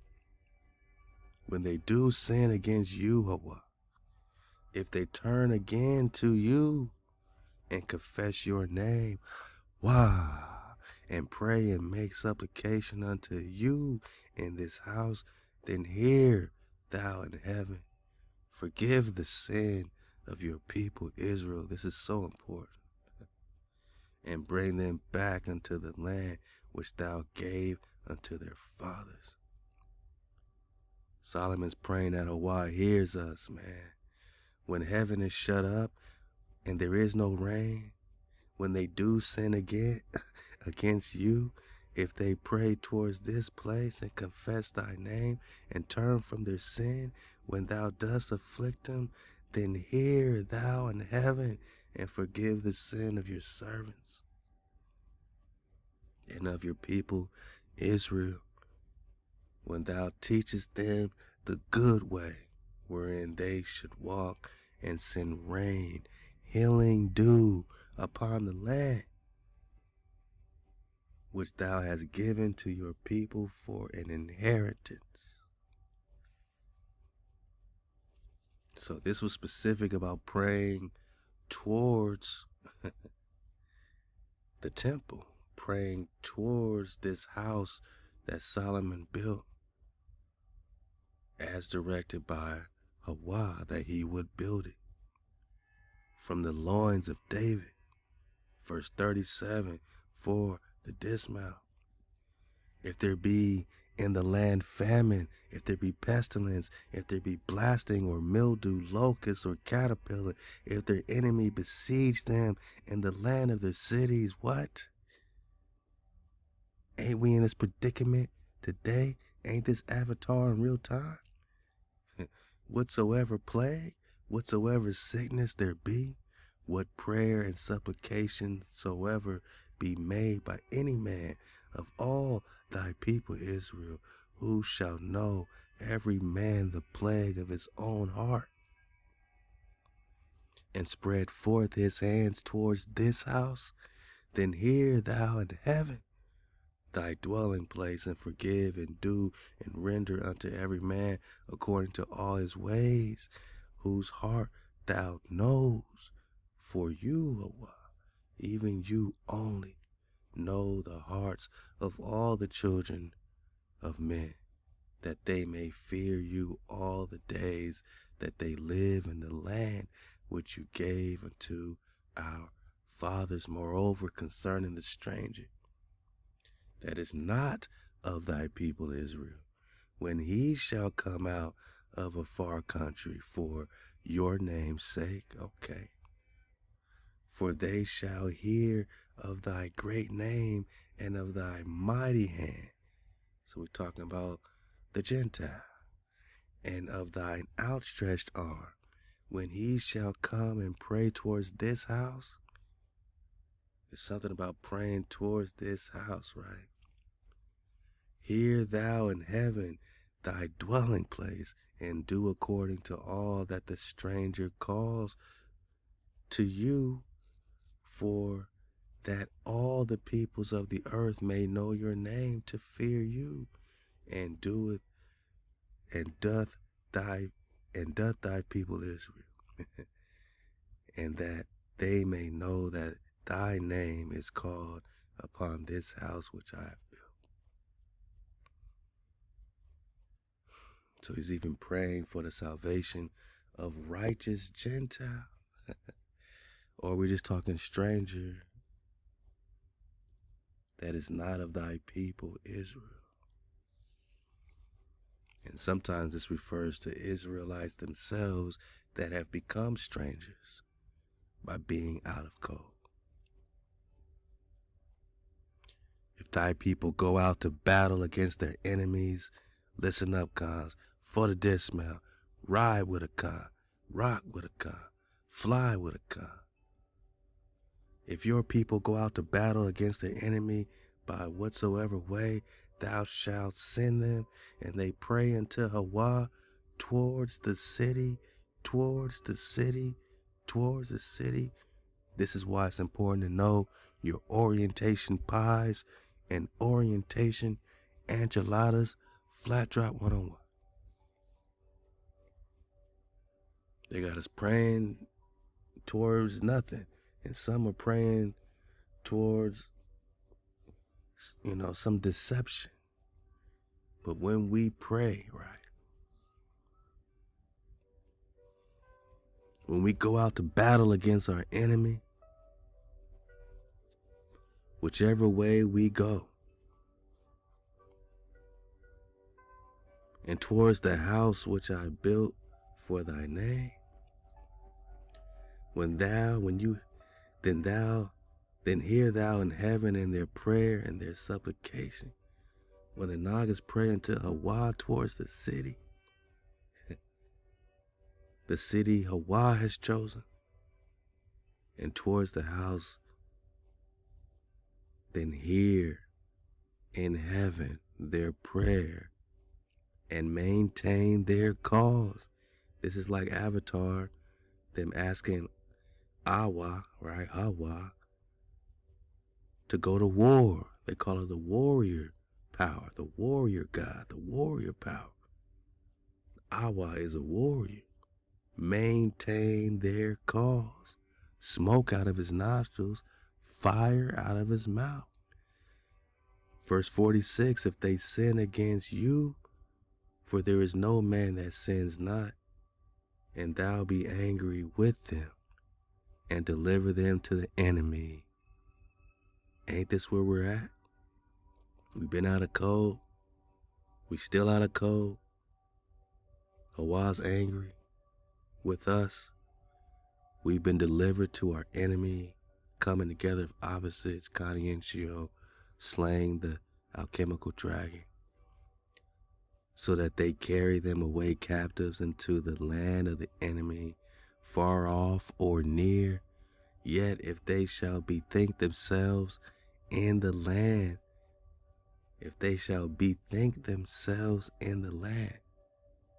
whither they are carried captives and turn back, man, if you return, Managi, Hosea 3, Israel will return, seek HaWah and King David, who is the shepherd forever, Ezekiel 37. We've been prophesied that we're going to turn back and make supplication unto thee in the land of them that carried them captive, saying, we have sinned and have done iniquitously. We have dealt wickedly. If they return, Hosea 3, if they return unto thee with all their heart and with all their soul in the land of their enemies. And the land of your enemies doesn't have to be a far off place. If they invade your land, now you got what they call it, what's it called when the hijack just comes and takes over your neighborhoods? You know what I'm saying? I'm popping off too much. I must be popping off too much, man. What they call that, man? Oh, gentrification. I'm going blank. I'm tired, boss. I'm out of here, man. When they gentrify your area, it is now the land of your enemies, man. It doesn't mean they carried you off into a far off place. You are now in the land of your enemies, even though you're in the promised land, on your own land. But it's all good because you're going to return, right? You're going to turn back. You're going to repent. You're going to keep the code. And when you return with all your heart and with all your soul, we're not talking soulless, we're talking born with the being in the land of your enemies. Because you at war, this is a frequency war, who carried them captives and pray unto thee towards their land. It's always about praying towards something, right? Towards the city, towards the land, towards the house that Solomon built for HaWah, which thou gave unto their fathers, the city which thou hast chosen, and the house which I have built.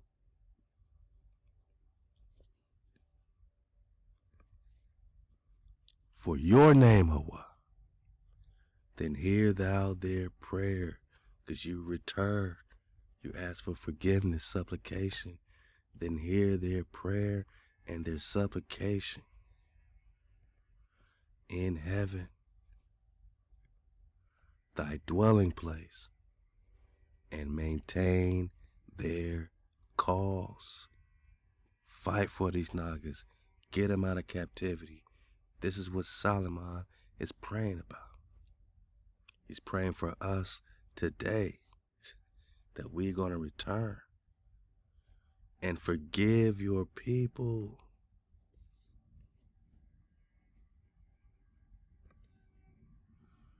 Who have transgressed, who have sinned against you, HaWah, and all their transgressions,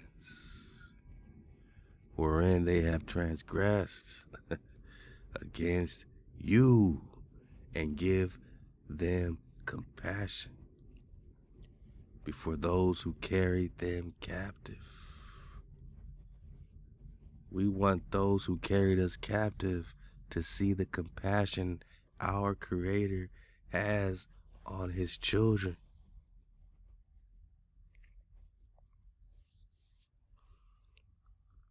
We want to be validated in their presence so that they know who we are, so that we know who we are, even in the presence of our enemies, that they may have compassion on them. Because when they see HaWah give compassion on us, even the captive, even the captors may have compassion. Solomon is praying not only for HaWah to have forgiveness and compassion, but to do so that the hijack will have compassion and set us free. For they are your people and thine inheritance, which thou brought forth out of Egypt from the midst of the furnace of iron, that thine eyes may be opened unto the supplication of your servant, and unto the supplication of your people Israel, to hearken unto them whensoever they cry unto you, for thou didst set them apart. They not like us, they not like us, they not like us. from among all the peoples of the earth to be thine inheritance. And thou didst speak by the hand of Moshe, your servant, when thou broughtest our fathers out of bondage, Egypt. O HaWah, and it was so that when Solomon had made an end of praying, all his prayer and supplication unto HaWah, he arose from before the altar of HaWah, from kneeling on his knees with his hands spread forward toward heaven. You want to know how to pray? You afraid to kneel and spread your hands forth towards HaWah? And he stood and blessed all the congregation of Israel with a loud voice, saying, Baruch, blessed be HaWah, that hath given rest unto his people, Hasharah. According to all that he promised, there has not failed one word of all his good promise. Hosea 3 said we're going to return and get the goodness of HaWah again. He has not failed one word of his good promise, which he promised by the hand of Moses his servant. HaWah, our power, be with us as he was with our fathers. Let him not leave us nor forsake us, that he may incline our hearts unto him, to walk in all his ways and to keep his commandments and his statutes and his ordinances, which he commanded our fathers. And let these my words wherewith I have made supplication before HaWah be near unto HaWah, our power, day and night, that he maintain the cause of his servant and the cause of his people Israel, as every day shall require. That all the peoples of the earth may know that HaWah, he is the Most High over everything, and there is none else. Let your heart therefore be whole with HaWah, to walk in his statutes and to keep his commandments, as at this day. And the king and all Israel with him offered sacrifice before HaWah, and Solomon offered the sacrifice of peace offerings, which he offered unto HaWah, 22,000 oxen and 120,000 sheep. Because remember, these innocent animals being slaughtered, vibrationally, they took the place of the karma, the frequency from the slaughter that we were doing on each other, and the idolatry. Instead of us being slaughtered, it went into these innocent animals, to a point where HaWah eventually got too, tired and oversatiated of this innocent sacrifice of animals, when it became vanity and we were just sacrificing animals just for the heck of it. To a point where HaWah said, I'm not pleased with any of your sacrifices. I don't want to smell no altars burning. I don't want none of that. And we became the sacrifice. The children of Israel got sacrificed in the genocides and the massacres that history sometimes does tell. But we got to do the recon to say, well, it goes even deeper, boss. Columbus brought a Hebrew interpreter to come slaughter the Hebrews by way of the doomed diverses, 1452. We were the last sacrifice. So why is not asking for no more animals? Back then, you could still put your bad karma into these animals. They were the buffer, so HaWah didn't have to slaughter you. And it took how much? 220,000 oxen and 120,000 sheep to take all that bad karma, bad energy from all of this, of the slaughter we were doing against our own brothers. All the outer coldness. These innocent animals had to be the buffer of our wickedness. So the king and all the children of Israel dedicated the house of HaWah. The same day did the king hollow the middle of the court that was before the house of HaWah, for there he offered the burnt offering. And the meal offering and the fat of the peace offerings. Because the brazen altar or the copper altar that was before HaWah was too little to receive the burnt offering and the meal offering and the fat of the peace offering. So Solomon held the feast at that time, and all Israel with him, a great congregation from the entrance Hamath unto the brook of Egypt, before HaWah 7 days. 7 days and 7 days, even 14 days.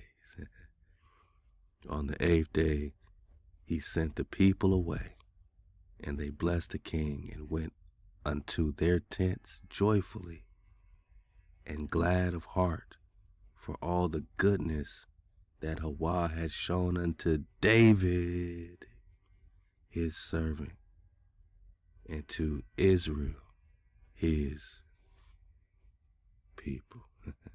Who, oh, who has pressed their child? The water for riding a wave with a car. I know it ain't easy. I know it ain't easy sometimes out there, man.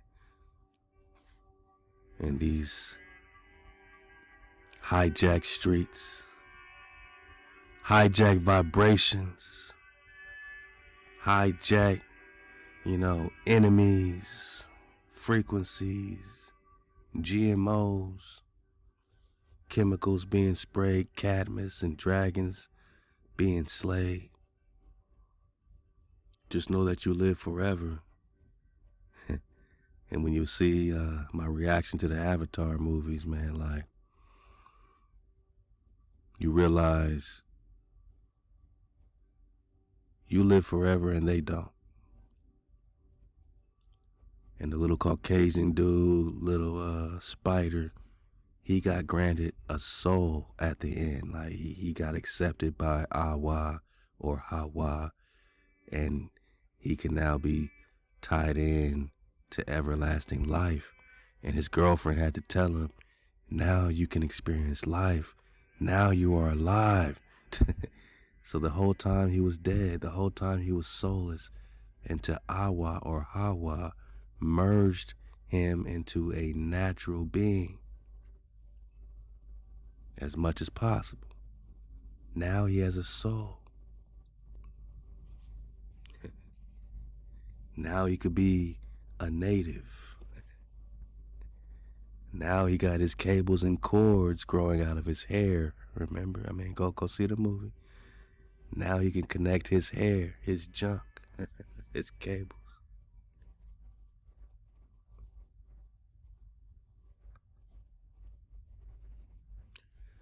Ooh, the old calm. We're going to talk about this Owa Qum. Qum means to rise. Owa is HaWah.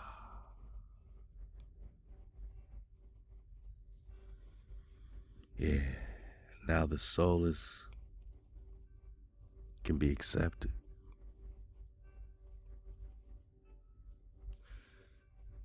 As a native,